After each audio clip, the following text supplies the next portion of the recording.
Hello, আসসালামু আলাইকুম। Welcome to Sharif commerce academy. আজকে অনলাইনে ক্লাস হচ্ছে বিবিএ ফোর্থ ইয়ার অ্যাকাউন্টিং ডিপার্টমেন্টের অ্যাকাউন্টিং থিওরি এই সাবজেক্টের chapter number 9 contingency and disclosure IAS 37। Chapter 9 সম্ভাব্য ঘটনা ও প্রকাশকাল IAS 37। IAS মানে ইন্টারন্যাশনাল অ্যাকাউন্টিং স্ট্যান্ডার্ড। তো এই চ্যাপ্টার 9 এর ক্ষেত্রে আজকে হচ্ছে আমাদের ফার্স্ট লেকচার। তো চ্যাপ্টার 9 এখানে জাতীয় বিশ্ববিদ্যালয়ের যে সিলেবাস দিছে, এই সিলেবাসের চ্যাপ্টার নামটাই হচ্ছে সিলেবাস। আর এই সিলেবাসের লোকে আমরা এই পুরা চ্যাপ্টারটাকে দুইটা ফরম্যাটে ভাগ করছি। একটা ফরম্যাট হচ্ছে উইথ প্রিভিয়াস ব্যালেন্স, অর্থাৎ পূর্বের ব্যালেন্স দেওয়া থাকবে। অর্থাৎ 2017 সালে যদি অঙ্ক হয় তাহলে 2017 সালে কিছু ব্যালেন্স এখানে দেওয়া থাকবে। আর ফরম্যাট নাম্বার 2 আছে উইথাউট প্রিভিয়াস ব্যালেন্স, অর্থাৎ পূর্বের কোনো ব্যালেন্স আমাদের অঙ্কে দেওয়া থাকবে না।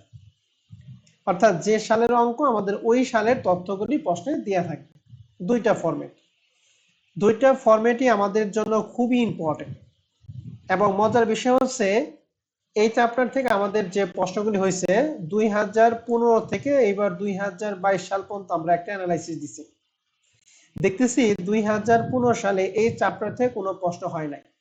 16 সালে এই চ্যাপ্টার থেকে পার্ট সিতে একটা প্রশ্ন হয়েছে, 17 সালে কোনো প্রশ্ন হয় নাই, 18 সালে পার্ট বিতে একটা, 19 সালে পার্ট বিতে একটা, 20 সালে কোনো প্রশ্ন হয় নাই, 21 সালে পার্ট বি এবং পার্ট সিতে দুইটা প্রশ্ন, 22 সালে কোনো প্রশ্ন হয় নাই। এন্ড মজার ব্যাপার হচ্ছে তোমরা পরীক্ষা দিবে 2023-এ, আর 2023-এর প্রশ্ন হবে 2021-এর মতো। তার মানে 2021 সালে যেহেতু এখান থেকে দুইটা প্রশ্ন আসছে, তার মানে 2023 সালে আমাদের এই চ্যাপ্টার থেকে পার্ট বি এবং পার্ট সিতে দুইটা প্রশ্ন আসবে আমরা আশা করি। তাহলে তোমাদের টার্গেট কিন্তু এই চ্যাপ্টার নাম্বার 9 এখান থেকে আমরা পার্ট বি তে একটা, পার্ট সিতে একটা অ্যানসার করব। এই টার্গেট করে আমাদের এই চ্যাপ্টারটাকে আমাদের গুছাইতে হবে। তো আসল সর্বপ্রথম আমরা ফরম্যাট 1 নিয়ে শুরু করব। ফরম্যাট 1 এর আগে বেসিক কিছু আলোচনা করব, এরপর আমরা অঙ্কে ঢুকবো। তো ফরম্যাট 1 করার জন্য এই চ্যাপ্টারটা মূলত হচ্ছে জাবেদা এবং জার্নাল, এবং মাঝে মাঝে কিছু কিছু ক্ষেত্রে ব্যালেন্স শিট করতে বলে। তবে মেন ফোকাসটা হচ্ছে জার্নাল করা। অতএব জাবেদাগুলি নিয়ে আমরা একটু প্রাথমিক অবস্থায় আলোচনা করব। যেহেতু আমরা অনার্স ফাইনাল ইয়ার পড়ি, অতএব জাবেদার সময় আমাদের সমস্যা হবে না। তবে কিছু কিছু প্রশ্ন সমস্যা হতে পারে, সেগুলো আমরা একটু আলোচনা করি। তো সর্বপ্রথম আমাদের যে জাবেদাটা আছে সেটা হচ্ছে journal for sales for cash, অর্থাৎ নগদে বিক্রয়, অন ক্রেডিট মানে বাকিতে বিক্রয়, উইথ সেলস ট্যাক্স, অর্থাৎ বিক্রি করা হবে নগদে অথবা বাকিতে সেলস ট্যাক্স সহ।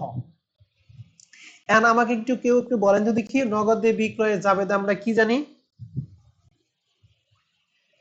Cash debit sales credit. বাকিতে বিক্রয়ে জাবেদা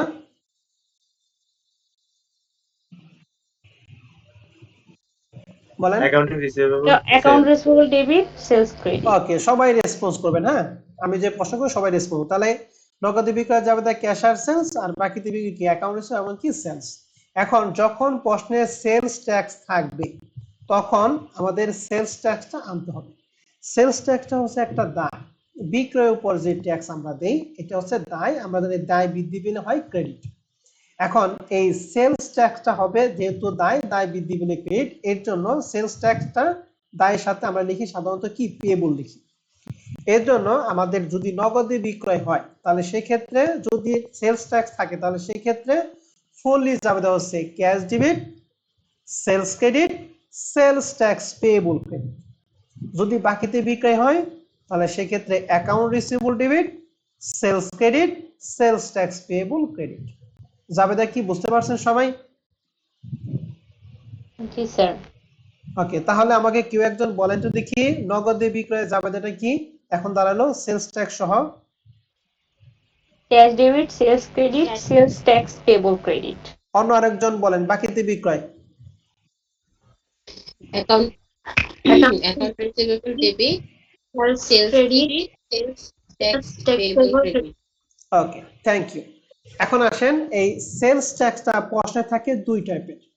কিছু কিছু ক্ষেত্রে আমাদের পার্সেন্টেজটা নরমালি সেলস ট্যাক্সে আমাদের ব্যাটের হার হচ্ছে 15%, কিন্তু সেলস ট্যাক্সের রেটটা ফিক্সড না, কোনো কোনো প্রতিষ্ঠান 7% ধরে, কোনো কোনো প্রতিষ্ঠান 10% ধরে।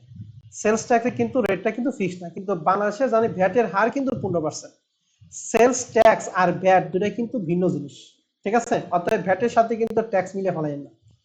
এবার 2 নাম্বার জাবেদার আমি আপনাকে একটু ধরবো, সবাইকে ধরবো। পরেন যদি দেখি আনআর্ন সার্ভিস রেভিনিউ, এটা জাবেদা কি? অগ্রিম আয়। আনআর্ন সার্ভিস জাবেদা হচ্ছে বাংলা কথা হচ্ছে অগ্রিম আয়। অগ্রিম আয়ের জাবেদা আমরা কি জানি একটু বলেন তো দেখি সবাই।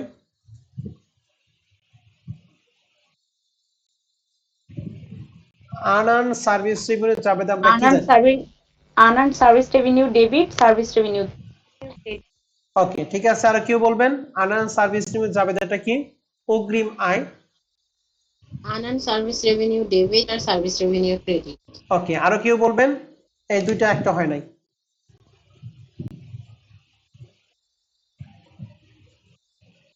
আচ্ছা, আমরা service revenue debit, unearned service revenue credit.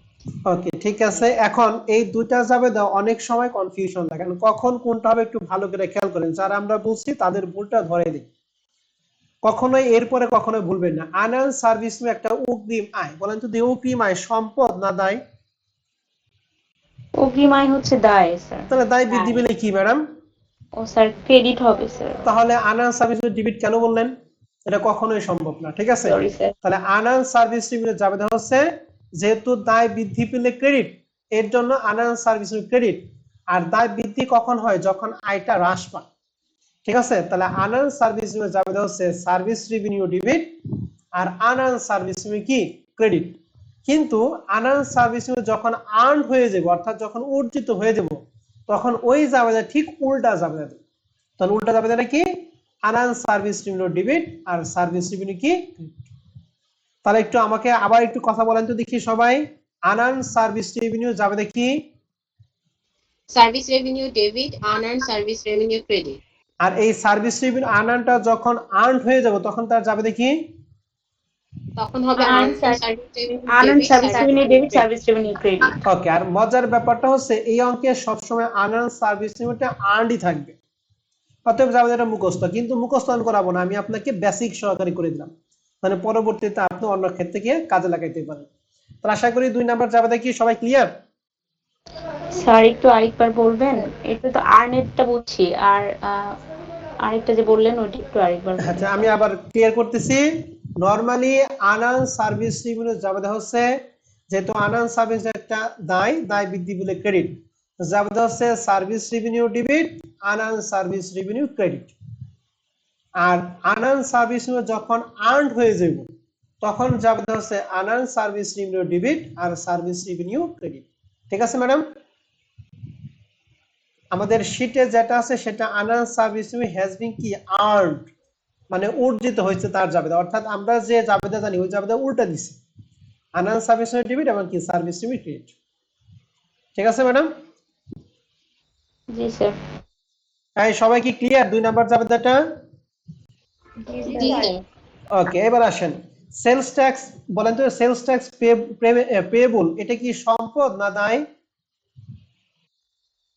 দায়। দায়। এখন দায় পরিশোধ করে দায় কি কমে না বাড়ে? কমে। কমে। তাহলে আমরা জাবেদা দিছি journal for sales tax payment না পেয়েবল হবে।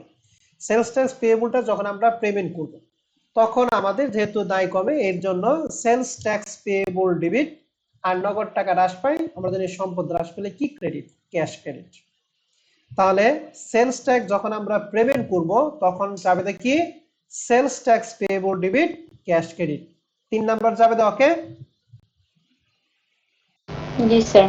আর এই জাবেদাটা যখন আমরা অ্যাডজাস্টিং করব মানে সমন্বয় করব তখন জাবেদাটা হবে সেলস ডেবিট আর সেলস ট্যাক্স পেয়েবল ক্রেডিট। কারণ সেলস কেন? যখন আমরা অ্যাডজাস্টিং করব তখন আমাদের সেলস বাবদ আয়টা কমে যাবে, আর আমরা জানি আয় কমলে হয় ডেবিট, আর সেলস ট্যাক্স পেয়েবল বাবদ দায় বৃদ্ধি পাবে, আমরা জানি দায় বৃদ্ধি পেলে কি? ক্রেডিট। তাহলে এটা জাবেদা কিন্তু দুইটা। এখন হলো সেলস ট্যাক্স পেমেন্টের একটা জাবেদা, তখন জাবেদা হচ্ছে sales tax payable debit cash credit. কিন্তু যখন সেলস ট্যাক্স পেয়েবলটা যখন আমাদের অ্যাডজাস্টিং করব তখন জাবেদা কিন্তু sales debit, sales tax payable credit. দুইটা জাবেদা কিন্তু মারাত্মক ইম্পর্টেন্ট। ঠিক আছে, তাহলে অ্যাডজাস্টিং জার্নালটা একটু বলেন তো দেখি। সেলস ট্যাক্স পেমেন্টের sales debit, sales sales tax debit, payable. Sales tax payable credit. আর যখন নরমালি আমরা সেলস ট্যাক্সটা পেমেন্ট করব তখন যাবে হচ্ছে sales tax payable debit cash pay. এরপর আমরা চলে যাব যে যদি আমরা ঋণ করি ব্যাংক থেকে, বলেন তো দেখি ব্যাংক থেকে ঋণ করা যাবে দেখি।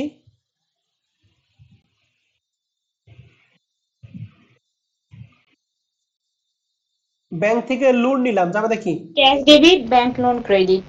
গুড। আর লোনটা যদি আমি লোনের মাধ্যমে না করে যদি নোটস পেয়েবলের মাধ্যমে করি তাহলে তাহলে লোনের ক্যাশ পরিবর্তে কি ডেবিট, হবে? Notes notes payable payable. Credit. Good. এখানে যাবে লেখা আছে journal for borrowing for signing a কি নোটস পেয়েবল, অর্থাৎ নোটস পেয়েবল মধ্যে ঋণ গ্রহণ করে। ঋণ গ্রহণ করলে নগদ টাকা বৃদ্ধি পায়, এর জন্য ক্যাশ ডেবিট। এখন কি বাবদ দায় সৃষ্টি হয়েছে? নোটস করেছে, নোটস পেয়েবল ক্রেডিট। এই যাবে কি ক্লিয়ার এটা? জি স্যার। এবার আমাকে বলেন নোটস পেয়েবল সম্পদ না দায়, একটু বলেন তো দেখি সবাই। দায় স্যার। তাহলে দায়ের দায়। সুদ আয় না ব্যয়?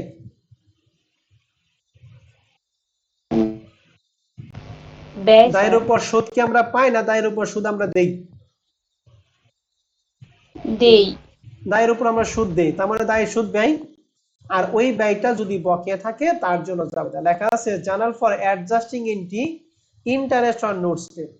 ইন্টারেস্ট অন নোটস পে বলে অ্যাডজাস্টিং মানে সমন্বয় যাবে দিকে। তো নোটস পে হচ্ছে দায়, দায়ের সুদ ব্যয়, এর জন্য ব্যয়ের নাম হচ্ছে ইন্টারেস্ট, এই জন্য যাবে দিচ্ছি ইন্টারেস্ট এক্সপেন্স ডেবিট। এটা ব্যয় বৃদ্ধি পাইছে, ব্যয় বৃদ্ধি পেলে ডেবিট। আর এই বাবদ দায়, দায় বৃদ্ধি পাইছে, আমরা জানি দায় বৃদ্ধি পেলে কি ইন্টারেস্ট পেয়েবল ক্রেডিট। তাহলে ইন্টারেস্ট অন নোটস পেয়েবল যদি অ্যাডজাস্টিং জার্নাল দেই তার জন্য যাবে দেয় ইন্টারেস্ট এক্সপেন্স আর ইন্টারেস্ট কি পেয়েবল। আর এই জাবেদারটা সবচেয়ে ইম্পর্টেন্ট, এখানকার মধ্যে সবচেয়ে ইম্পর্টেন্ট জাবেদা হচ্ছে এইটা, এটা আমি 3 স্টার মানি। খুবই ইম্পর্টেন্ট একটা জাবেদা, এবং এই জাবেদা করার ক্ষেত্রে অনেক পোলাপানি এখানে কি গুলিয়ে যায়। অতএব এই জাবেদাটা আমাদের ভালো করে খেয়াল করতে হবে। শুধুমাত্র এই জাবেদাটা নিয়েই পার্ট বিতে একটা প্রশ্ন হয়। আমি এই জাবেদাটা পড়িয়ে আমি পার্ট বির অঙ্কটা করাবো, দেখি কয়জন পারেন। হ্যাঁ, একটু ভালো করে খেয়াল করেন কি লেখা আছে। Journal for paid face value or notes payable with interest. কথাটা মানে হচ্ছে নোটস পেবল আমরা ফেস ভ্যালুতে পরিশোধ করছি ইন্টারেস্ট সহ। আর আমাকে বলেন ফেস ভ্যালু যখন ফেস ভ্যালুতে যখন আমরা নোটস পেবল পরিশোধ করি, নোটস পেবল কি সম্পদ না দায়? বলেন তো দেখি সবাই। দায় স্যার। দায় দায়। পরিশোধ করলে দায় কমে না বাড়ে? কমে।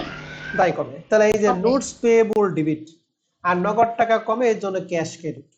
তাহলে notes payable debit cash credit, এই জাবেদাটা হবে শুধুমাত্র যদি আমরা নোটস পেয়েবল পরিশোধ করি তখন।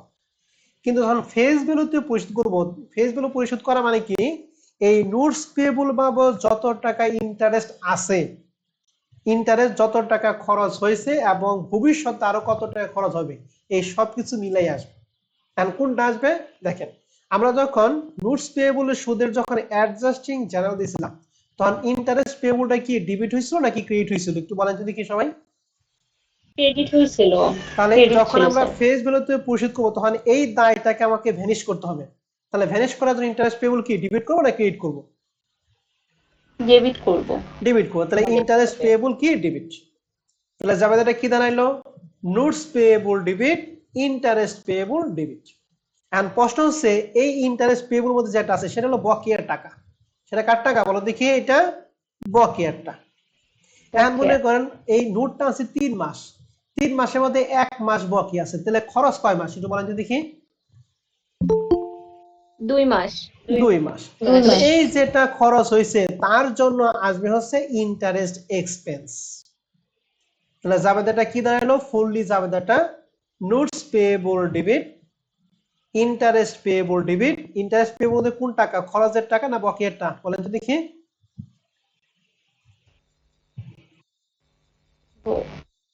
বকেয়া। ইন্টারেস্ট পেয়েবল মধ্যে আসবে কার বকেয়াটা। টাকা? বকেয়ার টাকাটা। আর বকেয়া। ইন্টারেস্ট এক্সপেন্সের মধ্যে আসবে কার টাকা বলেন দেখি? খরচ। এখন খরচ। এই তিনটা যোগ করে যা হবে তা হচ্ছে ক্যাশের টাকাটা। এই জাবেদারটা মোস্ট ইম্পর্টেন্ট একটা জাবেদা। জানেন তো ফেস ভ্যালুতে পরিশোধ করার জাবেদারটা আমরা সবাই ক্লিয়ার কিনা? ক্লিয়ার যদি হয় তাহলে আমি একটা প্রশ্ন করব, আপনার অ্যানসার দিবেন। জি স্যার। তাহলে একটু বলেন যদি কি এই নোটস পেয়েবল এবং ক্যাশ নিয়ে কোনো কথা নাই, কথা হচ্ছে ইন্টারেস্ট পেয়েবল এবং ইন্টারেস্ট এক্সপেন্স। ইন্টারেস্ট পেয়েবলের মধ্যে কোনটা আসে একটু বলেন তো দেখি, খরচে না বকেয়ারটা? টাকা আছে, বকেয়ার টাকা, বকেয়ারটা আছে, বকেয়ার টাকা। আর এক্সপেন্সের মধ্যে? খরচটা, খরচ ওকে, টাকা। ঠিক আছে, আমি একজনকে একটু বলি। সাদিয়া আছো? জি স্যার। ওকে, এই 5 মাস আমাদের নোটস পেয়েবলটা গ্রহণ করছি 5 মাস মেয়াদি। এই 5 মাসের মধ্যে 2 মাস বকেয়া, তাহলে খরচ কয় মাস সবাই একটু বলেন তো দেখি। 3 মাস। 3 মাস। 3 মাস। তাহলে সাদিয়া একটু বলো, এই ইন্টারেস্ট পেয়েবলের মধ্যে কি 2 মাসের টাকা আসবে নাকি 3 মাসের টাকা আসবে? 2 মাস টাকা। আর ইন্টারেস্ট এক্সপেন্স?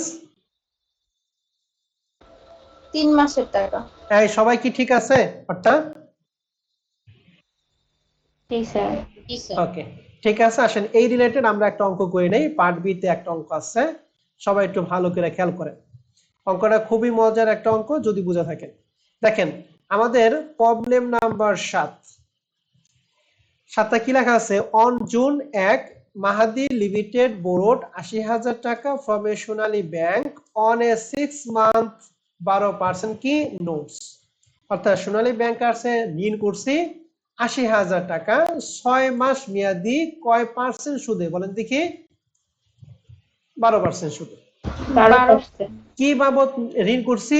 নোটস বাবদ। নোটস বাবদ ঋণ করা মানে নোটস পে। এখন প্রশ্ন হচ্ছে ইনস্ট্রাকশন 4টা যাবে বলছে। প্রথমটা বলছে prepare the entries on June 1। June 1 তারিখে যেটা লেনদেন হয়েছে তার জাবেদা দেবো। তাহলে জুন 1 তারিখে কি ঋণ গ্রহণ করছি না? জি স্যার। হ্যাঁ, ঋণ গ্রহণ কি নোটের মাধ্যমে করছি, তাহলে চাবেদা কি দিব বলেন তো দেখি জুন 1 তারিখে চাবেদাটা? Cash debit, notes payable credit. Okay, cash এই সবাই ডেবিট, কি নোটস বুঝতে পেয়েবল পারছেন? ক্রেডিট। গুড, ধন্যবাদ। সবাই কি বুঝতে পারছেন জাবেদাটা প্রথমটা? স্যার। স্যার। জি স্যার। ওকে, আসেন ওর সাথে সাথে আমরা 2 নাম্বারটা একটু দেখি। বলা আছে প্রিপেয়ার অ্যাডজাস্টিং এন্ট্রি। আচ্ছা আমাকে বলেন তো দেখি নোটস পেয়েবল অ্যাডজাস্টিং এন্ট্রিটা আমরা কি দেই?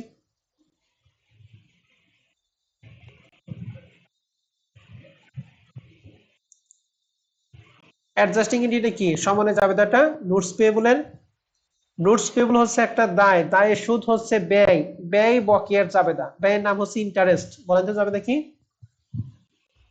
Interest expense debit, interest payable credit. Okay, এই যে এখানে যারা যে সকল ভাইরা আছেন ভাইদের রেসপন্স কিন্তু খুব কম। হ্যাঁ, সবার রেসপন্স করতে হবে। তাহলে অ্যাডজাস্টিং জেনারেল কি? ইন্টারেস্ট এক্সপেন্স ডেবিট আর ইন্টারেস্ট পেয়েবল কি? ক্রেডিট। এন্ড প্রশ্ন হচ্ছে আমি জুন 1 তারিখে ঋণ গ্রহণ করছি আর অ্যাডজাস্টিং দিতে বলছে জুন 30 তারিখে। তাহলে বলতে হবে যে এখানে অ্যাডজাস্টিং যে করব কয় মাসের সুদ আমরা অ্যাডজাস্টিং করব একটু বলো তো দেখি। 1 মাসের। 1 মাস। 1 মাসের। গুড, তাহলে 1 মাসের সুদ বের করব কিভাবে? 80,000 টাকা কয় পার্সেন্ট সুদে? 12%। তাহলে 80,000 কে যখন 12% করব তখন যে টাকা বের হবে কি 1 বছরের টাকা বের হবে নাকি 6 মাসের টাকা বের হবে বলেন তো দেখি সবাই। 6 মাসের টাকা বের বছরের। না না না না না, 6 মাসের টাকা বের হবে কেন? কারণ 1 পার্সেন্ট কি বছরের। কখনো 6 মাস হয়? 1 পার্সেন্ট বছরের। অলওয়েজ কি? আচ্ছা, পার্সেন্ট 1 বছর। অলওয়েজ 1 বছর টাকা হয়। ঠিক আছে, যে ভাই বলছিলা 6 মাস, তাহলে 80,000 কে 12% দ্বারা গুণ করলে যে টাকা হবে এটা 1 বছর টাকা। তাহলে 1 বছরকে আমরা কি করব 12 দ্বারা ভাগ করব। আর কয় মাসে অ্যাডজাস্টিং জাবেদা করব আমরা বলো তো দেখি? 1 ছয়। মাস। মাসের। এই জন্য 1 দ্বারা গুণ করব। 1 মাসে। কিন্তু কিন্তু যারা বুঝবো না তারা কি করবে এই 6 দ্বারা ভাগ করে ফেলাবেন। অতএব এই 6টা কিন্তু আসবে না। 6টা কেন আসবে না? কারণ পার্সেন্টেজ মানেই হচ্ছে 1 বছর। এই যে বুঝলা সে কি বুঝতে পারছো? এখানে 6 না আসে 12 আসলো।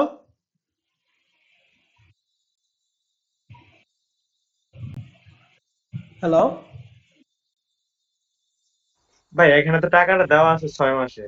হ্যাঁ না ভাই, টাকা এইটা এই যে 80,000 যে টাকাটা এই টাকাটা 6 মাস মেয়াদি। আমি তো ভাই এই টাকার উপর ইন্টারেস্ট ধরতেছি, কত পার্সেন্ট হার ইন্টারেস্ট ধরতেছি? 12% না? এন্ড এই 12% কি 6 মাসের?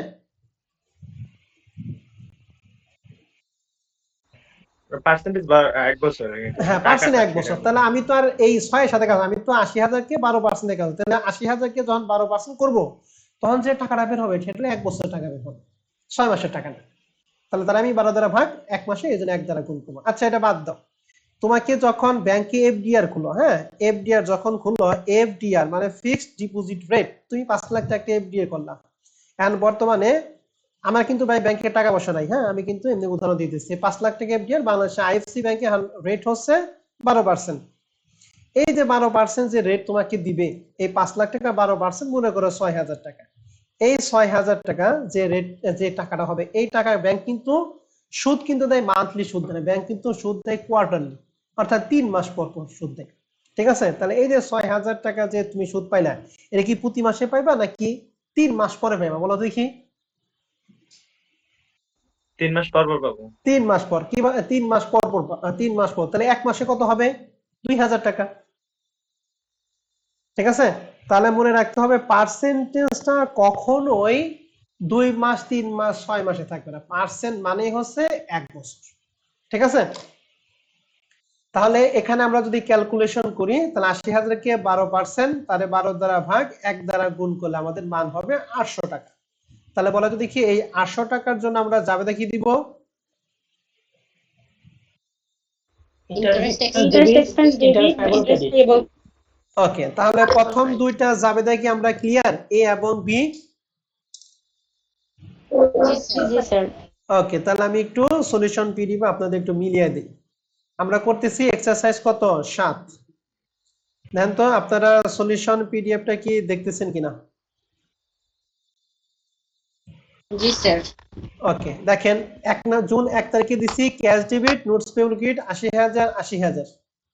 2 নাম্বার জুন 30 তারিখে ইন্টারেস্ট এক্সপেন্স ইন্টারেস্ট পেয়েবল 800 টাকা 800 টাকা। প্রথম দুইটা জাবেদা ক্লিয়ার? জি স্যার। তাহলে একটু বলেন যদি কি এই যে পার্সেন্টেজটা, পার্সেন্ট কি কখনো 2 মাস 3 মাসে হবে নাকি 1 বছর হবে সব সময়? 1 বছর। 1 বছর। এবার আসেন আমাদের সি নাম্বারটা, খুবই ইম্পর্টেন্ট এইটা। এটা বোঝা পড়লে অঙ্ক শেষ। তাহলে বলেন তো আমাদের এই নোটটা কয় মাস মেয়াদি জানি আনছিলাম?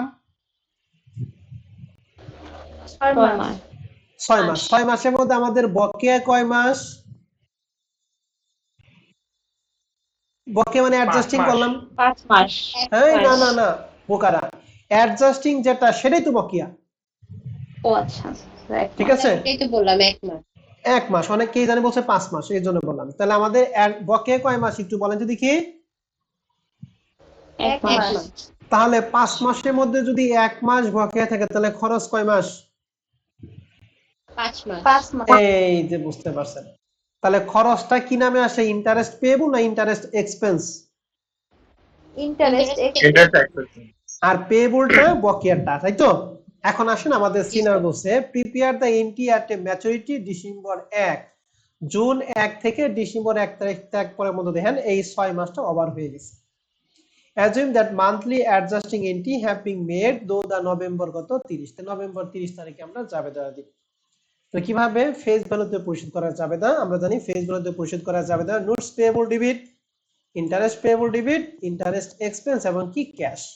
নোটস পেয়েবল কত টাকা ঋণ গ্রহণ করছিলাম? 80,000 টাকা। ইন্টারেস্ট পেয়েবল কোন টাকাটা আসে? বকেয়া। বকেয়া কয় মাসে? 1 মাস। 1 মাসে কত বের করছি বলেন যদি একটু? 800। এই যে ইন্টারেস্ট পেয়েবল 800 টাকা দিছি।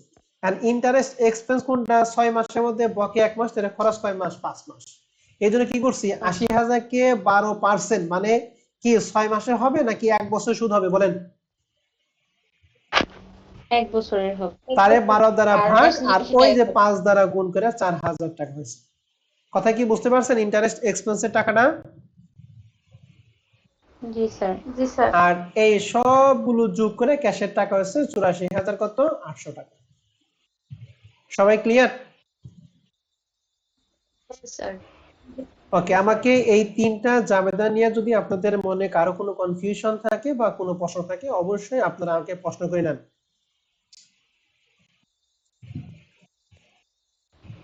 নাই স্যার। সবাই কি বুঝতে পারছেন?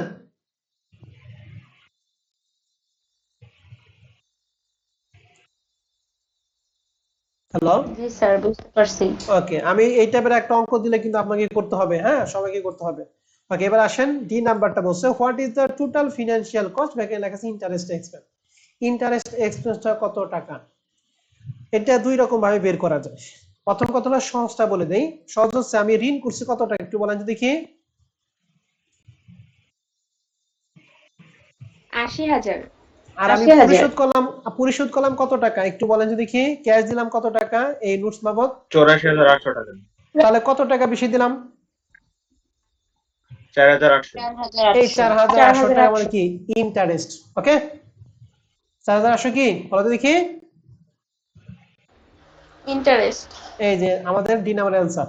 এটা হলো একই। আরেকটা ওয়ে আছে, সেটা কি জাবেদা থেকে বের করা। কি দেখেন, প্রথম জাবেদে আমাদের ইন্টারেস্ট নামে কোনো টাকা নাই। 30 জুন তারিখে ইন্টারেস্ট আছে 4,800 টাকা।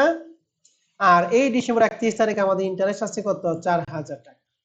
তাহলে 4,000 এইটা ডিবিট আর এখানে 800 টাকা ডিবিট, দুইটা যোগ করা হচ্ছে নিচে টোটাল ইন্টারেস্ট 4,000 প্লাস 800 সমান 4,800।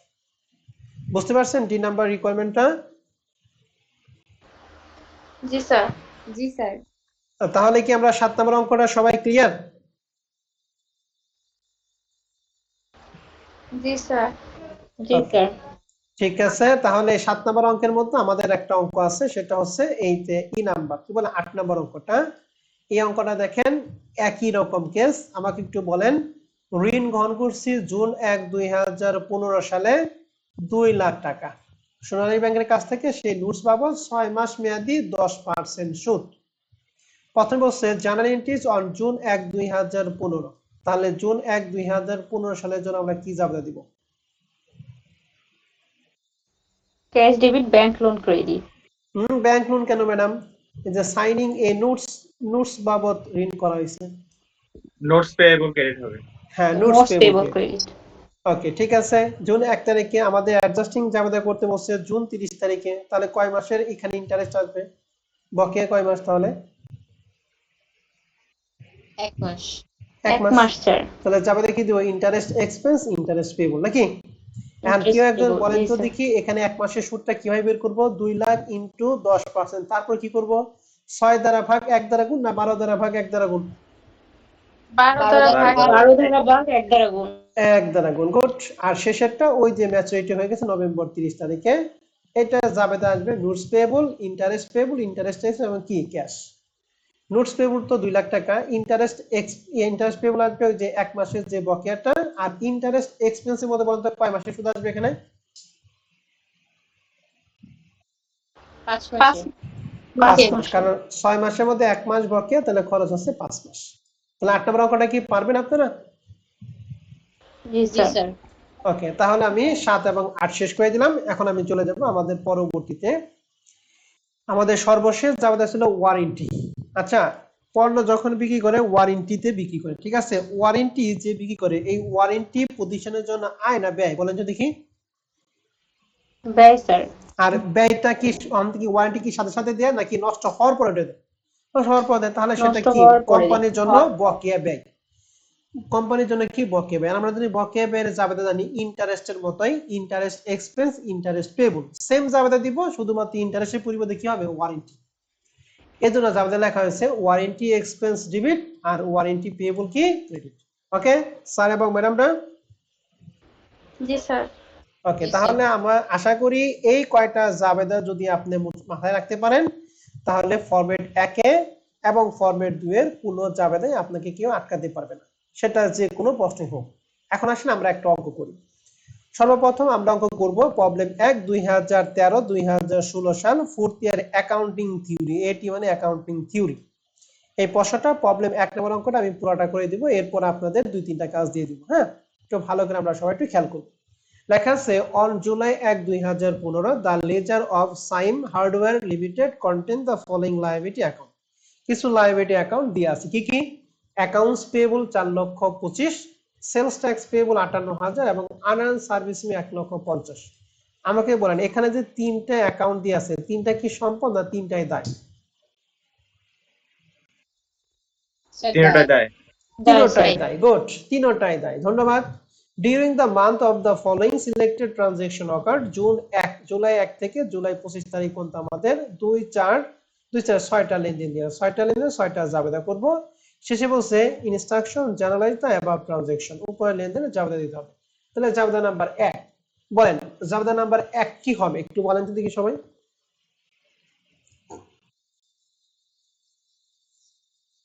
এটা পড়ে আছে এই জন্য আমি জাবেদা বলবো না।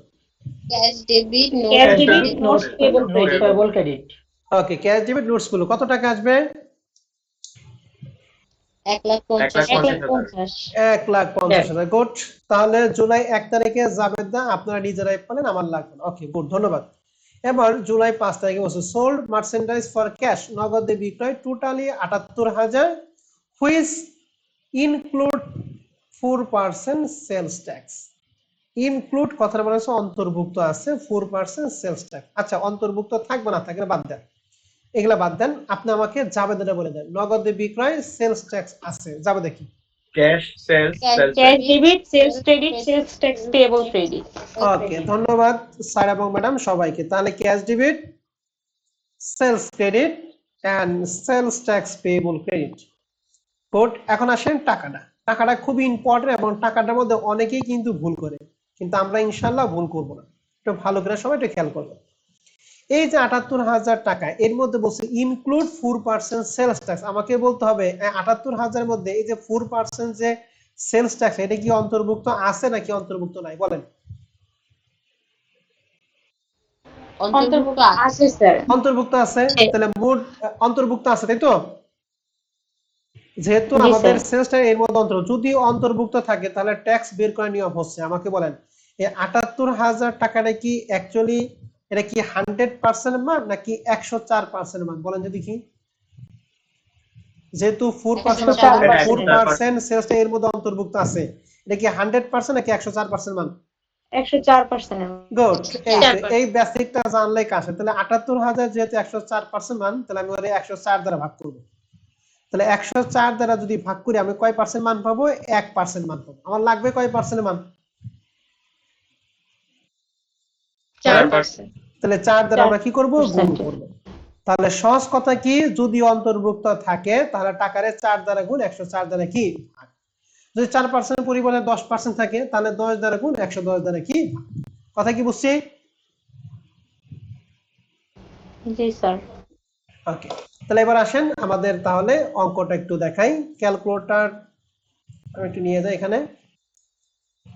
এই যে প্রথম জাবেদা cash debit notes payable credit, এবং 2 নাম্বার জাবেদা আপনারা বললেন ক্যাশ সেলস এবং সেলস ট্যাক্স। তাহলে সেলস ট্যাক্স টাকাটা কি? 78,000 কে 4 দ্বারা গুণ 104 দ্বারা ভাগ করেছে 3,000 টাকা।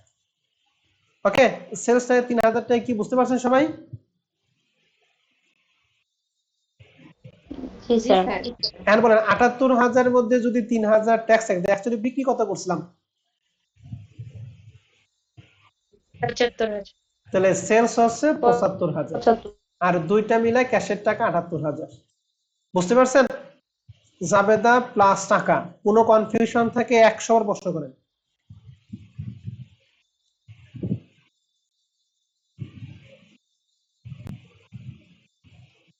টাকা কি বোঝা গেছে? টাকা জি স্যার ওকে। এবার আসেন যদি আমাদের এখানে সেলস ট্যাক্স অন্তর্ভুক্ত না থাকতো তাহলে সেক্ষেত্রে আমরা কি করতাম? সেক্ষেত্রে আমরা নর্মালি 4% বের করতাম। কি 78,000 4% মনে করেন 2,000 টাকা। 78,000 4% মনে করেন 2,000, তাহলে 2,000 টাকা এখানে আমরা দিতাম। সেলসের টাকা আমাদের যা আছে তাই, এই দুইটা যোগ করে আমাদের ক্যাশের টাকা। আর অন্তর্ভুক্ত যদি থাকে তাহলে মনে করবেন যত পার্সেন্ট তত দ্বারা গুণ আর 100 তত দ্বারা কি ভাগ করব। আর অন্তর্ভুক্ত যদি না থাকে তাহলে ডাইরেক্ট পার্সেন্টেজ, কোনো ভাগ গুণ নাই, সরাসরি 4% থেকে 4%, 5% থেকে 5%। এবার আসেন তারপর এটা চলে যায় 5 তারিখের পরে 12 তারিখে বলছে provided service for customer who had made advance payment of টাকা 90,000। অর্থাৎ ওই যে আনান সার্ভিসে আমাদের যে 1,50,000 টাকা ছিল, এই 1,50,000 মধ্যে বলছে প্রোভাইডেড সার্ভিস মানে সেবা এখন দিছে, তারপরে 1.5 লাখের মধ্যে 90,000 টাকা সার্ভিস আমরা কি দিছি, তারপরে 90,000 কি আমাদের আর্নড হয়েছে। তো বলেন তো আর্নড হলে আমাদের যাবে কি দেই? Earned service revenue service debit revenue and আর service service revenue. revenue credit. Good. আনান সার্ভিস এবং কি সার্ভিস নিব, তাহলে 1.5 লাখের মধ্যে 90,000 কি আমি সেবা দিছি, তাহলে আয় কত হয়েছে? 90,000 টাকা। তাহলে এর জন্য যাবে দিছি আনান সার্ভিস রেভিনিউ ডেবিট আর সার্ভিস রেভিনিউ ক্রেডিট 90,000 90,000। ওকে, সবাই 12 তারিখটা কি বুঝতে পারছি? জি স্যার ওকে, এবার আসেন তার পরবর্তীতে কি বলছে 14 তারিখে বলছে paid a sales tax to government collected in December 2014 58,000 টাকা। অর্থাৎ আমরা পেড করছি, গভর্নমেন্ট কালেক্ট করছে, কি পেড করছি? Sales tax. কত টাকা? 58,000 টাকা। তাহলে সেলস ট্যাক্স যখন আমরা পেড করি তখন আমাদের জাবেদা কি দিই? সেলস ট্যাক্স আমাদের জন্য কি দায় না? দায় পরিশোধ করলে দায় কমে। তাহলে জাবেদা কি? Sales tax sales tax payable debit cash debit, cash credit. Good, ধন্যবাদ। তাহলে লিখছি sales tax payable debit cash credit 58,000 58,000। 14 তারিখ জাবেদা ক্লিয়ার? জি স্যার। ওকে, এবার আসেন তার পরবর্তীটায়। এবার 20 তারিখে একটু ভালো করে সবাই একটু খেয়াল করবেন, হ্যাঁ। প্রশ্ন বলছে যে sold 500 unit of a new product on credit. On credit মানে কি, নগদে না বাকিতে? বাকিতে। তাহলে বাকিতে বাকিতে বিক্রয় বলছে plus 4% sales tax. This new product is 1 year warranty. 1 বছরের ওয়ারেন্টি তারা বিক্রি করছে। এখন 500 ইউনিট, এক ইউনিট দাম হচ্ছে 520 টাকা। তাহলে মোট টাকা বের করে কি 500 এর সাথে 520 কি যোগ করবো না গুণ করবো? মোট টাকা বের করার জন্য গুণ করবো আমরা। আচ্ছা গুণ করলাম। গুড, ধন্যবাদ। গুণ করে আমাদের এখানে 50,000 টাকা হলো। হ্যাঁ, এখানে বলছে প্লাস 4% সেলস ট্যাক্স। তার মানে এই যে গুণ করে যে টাকাটা, এই টাকার মধ্যে সেলস ট্যাক্স কি অন্তর্ভুক্ত আছে নাকি অন্তর্ভুক্ত নাই? বলার জন্য লেখা আছে প্লাস। অন্তর্ভুক্ত আছে। অন্তর্ভুক্ত আছে। আর অন্তর্ভুক্ত কেউ? আছে। আর কেউ? অন্তর্ভুক্ত নাই, ধরতে হবে মনে হয়। ধরতে হবে মনে হয়। আর কেউ? স্যার প্লাস থাকলে মনে হয় অন্তর্ভুক্ত নাই। হ্যাঁ, অন্তর্ভুক্ত নাই। গুড, আর কি সুন্দর সুন্দর। দেখেন, আপনি যখন শপিং এ যান, শপিং এ ধরুন একটা শার্ট কিনেন বা একটা কিনেন, হ্যাঁ, 3 পিস কিনেন, তখন তো লেখা থাকে প্লাস ভ্যাট। তখন ওর মধ্যে যে টাকা থাকে আপনি কি অত টাকায় দিয়ে আসেন নাকি ওর উপর ভ্যাট আপনি টাকা দিয়ে আসেন? একটু বলেন তো দেখি। 3,000 টাকার মধ্যে 15% ভ্যাট আছে, আপনি কি 3,000 দিয়ে আসেন নাকি ওর উপর 15% ট্যাক্স দিয়ে আসেন? বলেন। VAT দিয়ে আসি। ভ্যাট দিয়ে ভ্যাট আসেন। দিতে তাহলে হয়। প্লাস ভ্যাট কথাটা দিয়ে মানে আসি। কি, এখানে কিন্তু অন্তর্ভুক্ত নাই। ঠিক আছে, ভ্যাট দিতে হবে বা ট্যাক্স দিতে হবে। তাহলে প্লাস কথাটা মানে হচ্ছে, দেখে মনে হয় প্লাস করা আছে, আসলে প্লাস করা নাই, আমাদের প্লাস করতে বলছে। তাহলে 500 কে যদি 520 দ্বারা গুণ করি তাহলে কত হয় একটু বলেন তো দেখি সবাই কষ্ট করে।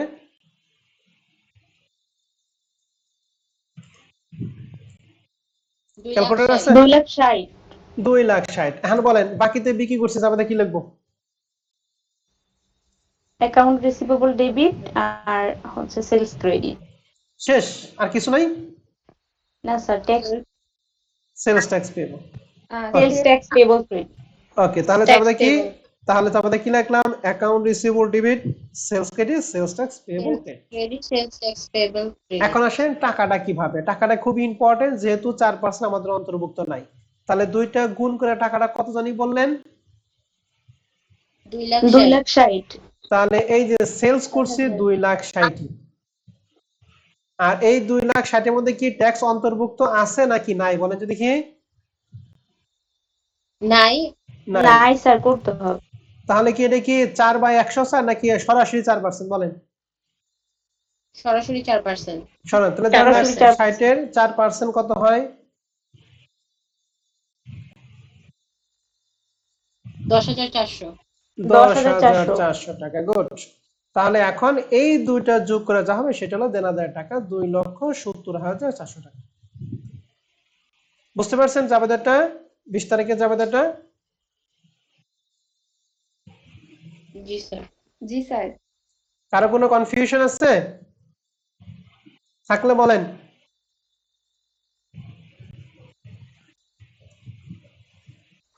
না স্যার, নাই। না স্যার। ওকে স্যার, ঠিক আছে। তাহলে মনে রাখেন প্লাস মানে অন্তর্ভুক্ত নাই, আমাদের ধরতে হবে ইনক্লুড মানে অন্তর্ভুক্ত আছে, হ্যাঁ। এবার 25 তারিখে বলছে totally cash sales, cash totally 1,14,400 which included 4% sales tax. এখন বলেন তো দেখি 4% অন্তর্ভুক্ত আছে না নাই? অন্তর্ভুক্ত আছে। আছে। অন্তর্ভুক্ত আছে। তাহলে কি আছে। নরমালি 4 নাকি 4/104? 4/104। 4/104। 4/104। তাহলে এই জাবেদারটা হচ্ছে আমাদের ওই যে 5 তারিখের জাবেদার মতোই নাকি?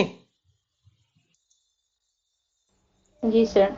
হ্যাঁ, তাহলে এই জাবেদা কি লিখবো? Cash debit, sales credit, sales tax payable নাকি? তাহলে সেলস ট্যাক্স পেয়েবলটা বের করে কিভাবে 1,14,400 ইনটু ইনটু 4/104। 4/104। তাহলে আমি একটু দেখিয়ে দেই। 20 তারিখে যাবে আমরা করলামই এখানে ক্যাশ সেলস সেলস ট্যাক্স। তাহলে সেলসটা 1,14,400 4/104 4,400 টাকা। তাহলে 1,14,400 মধ্যে সেলস ট্যাক্স ছিল 4,400। তাহলে অ্যাকচুয়ালি বিক্রি কত করছি? দুটো বিয়োগফল 1 লক্ষ কত 10, আর এইটার যোগফল হচ্ছে ক্যাশের টাকা 1,14,400 টাকা। 25 তারিখে যাবে দেখি ক্লিয়ার? জি স্যার। এখন আমাকে আপনারা প্রশ্ন করেন এই 1 থেকে 25 তারিখের মধ্যে আপনাদের যদি কারো কোনো জাবেদানে কোনো বিন্দু মাত্র কোনো কনফিউশন থাকে আপনারা আমাকে প্রশ্ন করতে পারেন। হ্যাঁ, আমি আগেও বলছি এখনো বলি, এখানে কিন্তু সবাই শেখার জন্য আসছেন। হ্যাঁ, কোনো কনফিউশন হলে আমাকে প্রশ্ন করে নেন।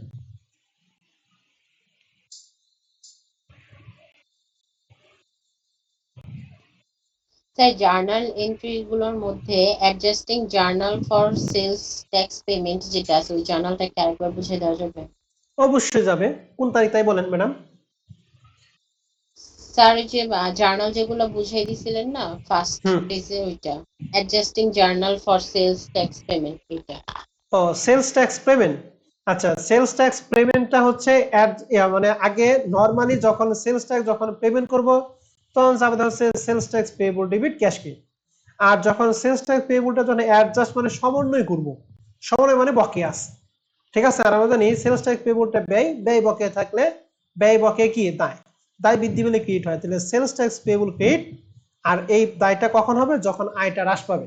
এই জন্য যেহেতু আয় হ্রাস পেলে আমরা জানি আয় হ্রাস পেলে ডেবিট, এই জন্য সেলস ডেবিট আর সেলস ট্যাক্স পেয়েবল ক্রেডিট। ঠিক আছে ম্যাডাম? জি স্যার। ওকে, তাহলে আমাদের 1 নাম্বার অঙ্কের হুবহুব অঙ্ক হচ্ছে প্রবলেম 2, যেটা ঢাকার 7 কলেজ 2017 সালে ছিল অ্যাকাউন্টিং থিওরিতে। আর হচ্ছে প্রবলেম 3।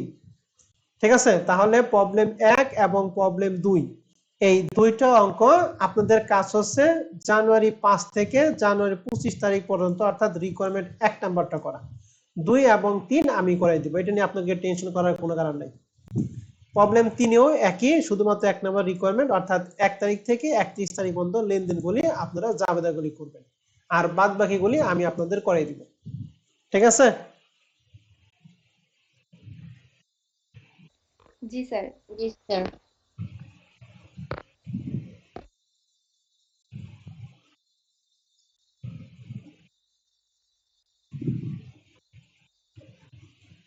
তাহলে আমি আজকে ক্লাস আমি এই পর্যন্ত রাখবো, পরবর্তীতে আগাবো না। পরবর্তী ক্লাস আমরা আগামী পরবর্তী অঙ্কগুলো আমরা নেক্সট ক্লাসে করব। তাহলে আপনাদের কাজ হচ্ছে প্রবলেম 1, 2 এবং 3। প্রবলেম 1 এর আমি যতটুকু করে দিলাম ওইটুকু আপনি প্রবলেম 2 এবং 3 থেকে করাবেন। বি এবং সি নাম্বার রিকোয়ারমেন্ট আমি আগামী ক্লাসে করে দিব। ঠিক আছে? আর ওখান থেকে মনে হয় 7 এবং 8 হলো, তাই না? 7 এবং 8। ঠিক আছে, তাহলে এই কয়টা অঙ্ক একটু বাসায় প্র্যাকটিস করেন। যদি কোনো সমস্যা হয় তাহলে নেক্সট ক্লাসে আমাকে বলবেন, আমি আপনাদের সমস্যা দেখিয়ে নতুনটা পড়াবো। ওকে, ক্লাস আমাদের এই জি পর্যন্ত। স্যার।